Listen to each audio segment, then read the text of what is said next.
Andito na naman tayo sa nagbabagang showbiz. Balita, panoorin natin ang video sa anak nila Jinky Pacquiao at Manny Pacquiao na si Jemel Pacquiao kung saan ay ikinasal na siya sa Los Angeles, California sa kanyang girlfriend.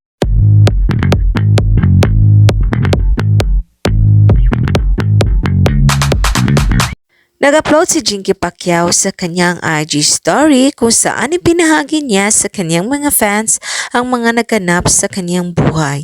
Isa na dito ang pagpunta ng kanyang pamilya sa Los Angeles, California kung saan ay ipinagdiwang nila ang kasal ng kanyang anak na si Jemel Pacquiao. At taga Los Angeles nga ang naging asawa ni Jemel. Kasama rin ni Jemel ang kanyang anak na babae.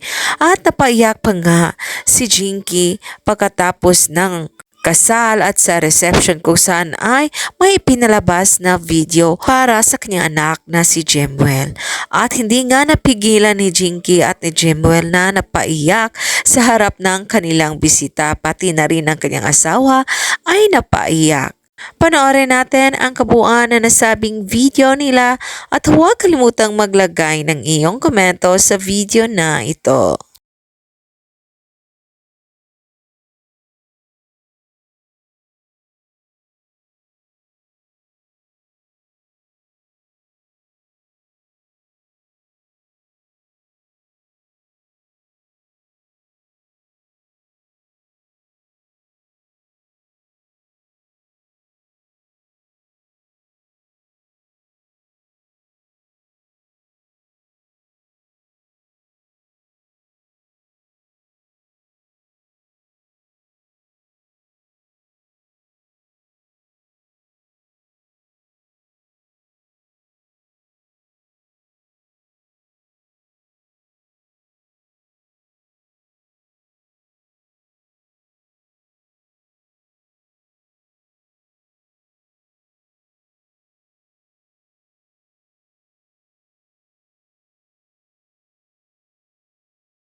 Thank you sa panonood sa nasabing video sa kasal ni Jemel Pacquiao.